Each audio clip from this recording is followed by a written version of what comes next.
Okay, so we're looking at creating a Google form for mathematics, primarily Year 8 mathematics, and the Google form will provide an opportunity for us to capture data from an authentic audience. So it could be students' peers, or it could be family members. It will be a really useful tool. Now, we go to Google Drive. We're going to Form, Create the form. When you first create a form, it is located in your Google Drive and it is private, so no one else has access to this form presently. Okay, so I'm going to give the form a title, and I'm going to look at internet use of Year 8 students. Actually, let's do Year 9 students instead. So they're actually going to capture some data around Year 9 students. So these three boxes up the top are critical to the form's success. You're probably aware that our students and our staff are in two separate domains. Our students are in chris.morris@sidstu.catholic.edu.au, and our staff are in chris.morris@sid.catholic.edu.au. So to this end, those top two boxes, when you're instigating a form with students, need to be unticked. Okay, we don't want to collect their login. Well, it can't work because this is for staff and we don't want to collect this data. So those two top boxes are unticked. Okay, so first question we might ask them is, please record your name. Is that a multiple choice question? No, it's a text question. Do we want this to be a required question? Well, any good sort of data collection method would say that if you want honest and correct data, you would not collect that as a default or a required question. So I'm going to make that optional. What I should also do is, this is an optional question. So this is the help text associated with that question, right? So I hit done. The next question I might ask is, and these are all the types of questions that you could ask. I might say, choose from a list, please select your age. So I could have 13, 14, 15. Now, so this is for our Year 9 students, so this is going to provide that useful data. We want that required question, and we're going to be able now to work out from this 30 sample size survey the average age of the respondents. Yeah? Alright, we're now going to go to the next question, and what we might do here is we might ask a text quiz, a text question. We might say, how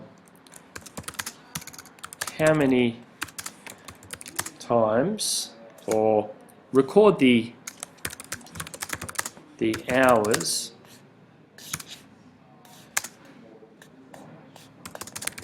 which you used the internet on Monday of the sample week. Alright. Or it could be simply just, total hours over the week. I'll leave the question and the types of questions up to you. Yeah. But you can see here then that's it's going to populate in the space provided. For this type of question, what you could actually do is go with an advanced question, so a grid response. And this will be an X and Y axis, a row and column label. So please record internet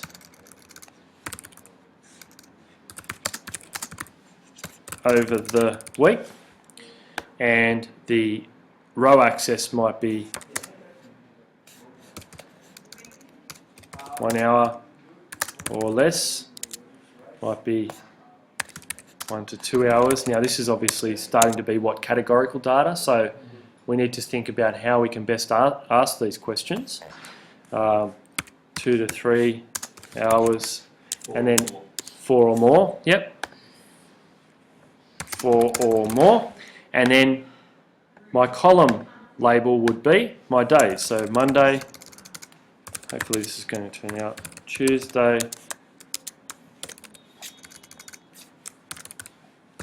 Wednesday, you get the idea.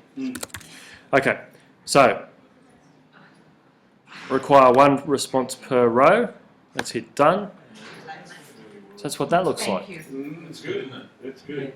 Yeah? It's more like you're getting surveys. So Monday, Tuesday, Wednesday, Thursday, Friday, Saturday, Sunday. Okay, so I can go in and I'll be able to answer those. Now, do we want a student to submit another response to this survey? No, we untick that box. We don't want them to submit multiple responses. Where that would be useful is if they were giving peer feedback on an oral presentation. And you had a common criteria, has spoken coherently, yes. Has maintained eye contact, yes. Steve, you've been peer evaluated, now Mark gets up and we use the same form for that purpose, right? Now, one of the critical things and understandings about Google Forms is, where is all this data going? Well, up in my Google Drive, I can see that it automatically has created two files. It's created this dark green, which is a form, and it's created this other green icon, which is a spreadsheet. So every piece of data that is entered in the form populates into the spreadsheet.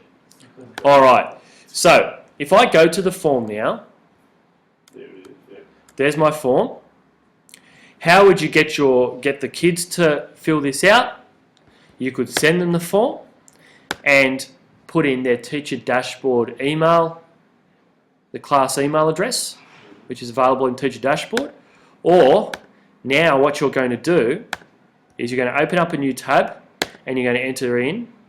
I'm going to go view live form. This is what the form looks like. I'm going to shorten it with this URL shortener. Okay, go and complete it for me. Go into that URL. Open up a new tab for me on your computer. Come on, move. New tab. GOO.gl. Do you want me to bring this food up here? I haven't looked at it No. Forward slash. Anyone? They're in the roll. L. Uppercase H. 9. Yep. G, uppercase G. Number 2, uppercase Z.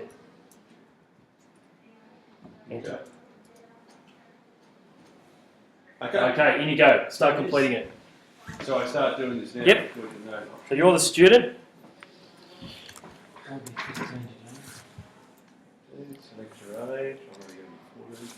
Okay, so my participants have completed it. Now, where do you think my data is being captured? If we go back to my Google Drive, I go to last modified. There's my form.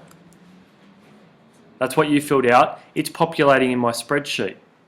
Now, just to show you what that looks like, if I go into the form again, you can see now that up in the responses, it shows me that 2 people have filled out this form.